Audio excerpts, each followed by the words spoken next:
भगवान विष्णु ने द्वापर युग में अपना 8वां अवतार लिया, जो कि श्री कृष्ण के रूप में था। श्री कृष्ण से जुड़ी हुई कहानियां तो आप कई सारी जानते हैं, लेकिन उनके साथ जुड़े हुए कुछ किरदारों की कहानियां आज हम आपको इस वीडियो के माध्यम से सुनाने जा रहे हैं। तो बोलिए श्री कृष्ण भगवान की जय।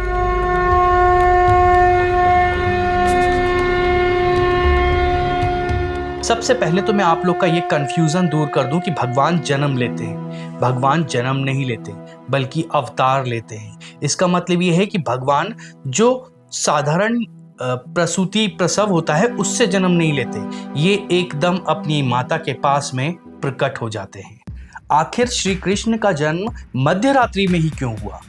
ऐसा इसलिए क्योंकि मध्य रात्रि में चंद्रमा आसमान पर होता है और कृष्ण जिस कुल में थे वो चंद्रवंशी थे, इसलिए कृष्ण भगवान मध्य रात्रि में प्रकट हुए।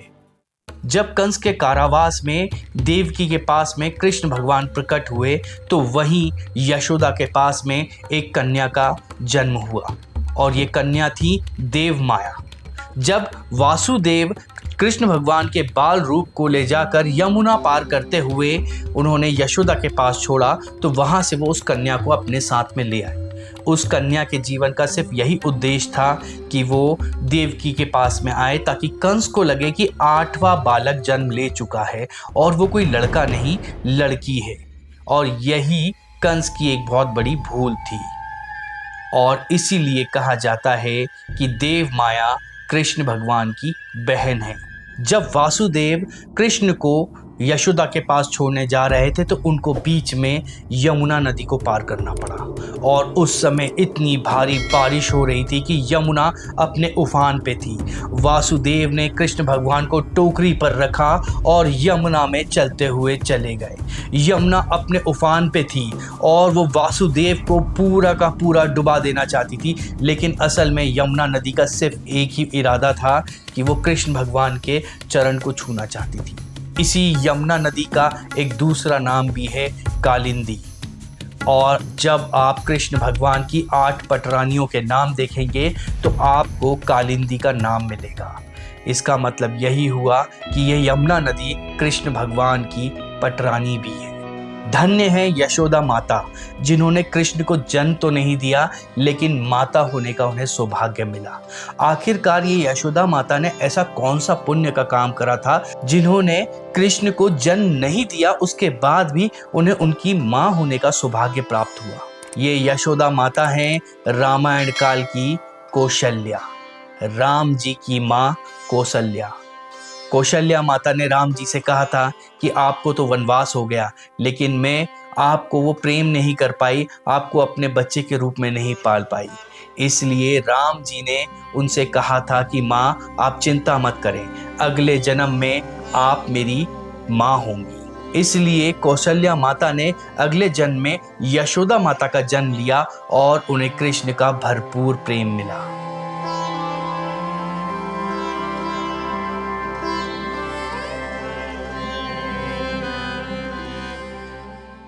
जब कंस का वध करने के बाद में कृष्ण भगवान माता देवकी और वासुदेव जी के पास में गए, तब देवकी माँ ने बोला कि मुझे किस बात की सजा मिली है?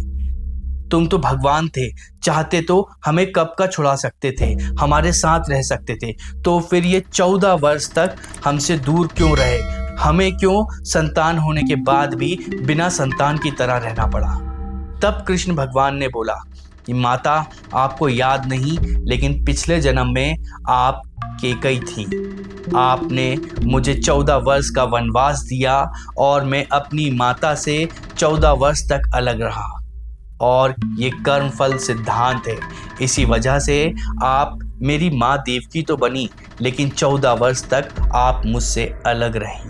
जब भगवान विष्णु ने अपने 8वें अवतार के रूप में धरती पर जन्म लेने का समय निर्धारित करा तो उन्होंने बाकी सभी देवी देवताओं से भी कहा कि आप भी इस धरती लोक पर जन्म लें। सभी देवी देवताओं ने कहा कि प्रभु, हम जन्म तो ले लेंगे, लेकिन हमारी आपसे एक विनती है कि आप हमारे साथ में हमेशा बने रहें, हम आपको प्रेम से स्पर्श कर पाएं। इसी तरह से अगर हमारा इस मृत्यु लोक में जन्म होगा तो ही हमारा उद्धार हो पाएगा। प्रभु, आपसे हमारी यही विनती है। तब भगवान विष्णु ने उनसे कहा कि आप हमारी गोपियों के रूप में जन्म लीजिए। और सभी देवी देवता जो हैं वो गोपी और गोप के रूप में धरती लोक पे कृष्ण भगवान के साथ में जन्म लिए।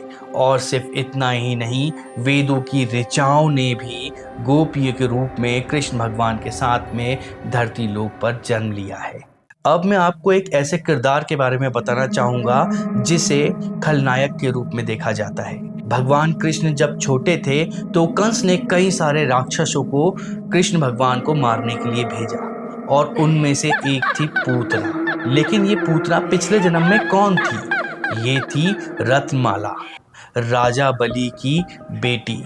हुआ यूं कि जब विष्णु भगवान ने वामन अवतार लिया और राजा बलि से 3 पग भूमि मांगी, तब इस वामन अवतार को रत्नमाला ने देखा और इतनी ममता जागी कि उन्होंने सोचा कि काश ये मेरा पुत्र होता और मैं उसको अपना स्तनपान कराती। लेकिन जैसे ही वामन ने बलि से 3 पग जमीन मांगी और 2 पग में पूरा संसार नाप लिया, और तीसरे पग में राजा बलि ने अपना शीश उनके आगे कर दिया और उन्होंने उनका शीश नाप लिया, तब रत्नमाला को लगा कि उनके पिता का अपमान हुआ। और तभी मन ही मन में उन्होंने बोला कि अगर ये मेरा पुत्र होता तो मैं उसको विष पिला देती। यही रत्नमाला अगले जन्म में पूतना बनी और कंस के आदेश पर इन्होंने कृष्ण भगवान के बालक रूप को अपना स्तनपान कराया और उनको ये सुख प्राप्त हुआ और उनकी मुक्ति हुई। तो ये कहानी थी कृष्ण भगवान से जुड़े हुए पात्रों की। अगर आपको यह वीडियो पसंद आया है तो आप हमारे वीडियो को लाइक करें, अपने दोस्तों के साथ में शेयर करें और इस चैनल को सब्सक्राइब करना ना भूलें, ताकि हमको धर्म प्रचार में सहायता मिल सके। जय श्री कृष्ण। अगर यह वीडियो आपको पसंद आया है तो वीडियो को लाइक करें और हमारे चैनल को सब्सक्राइब करें।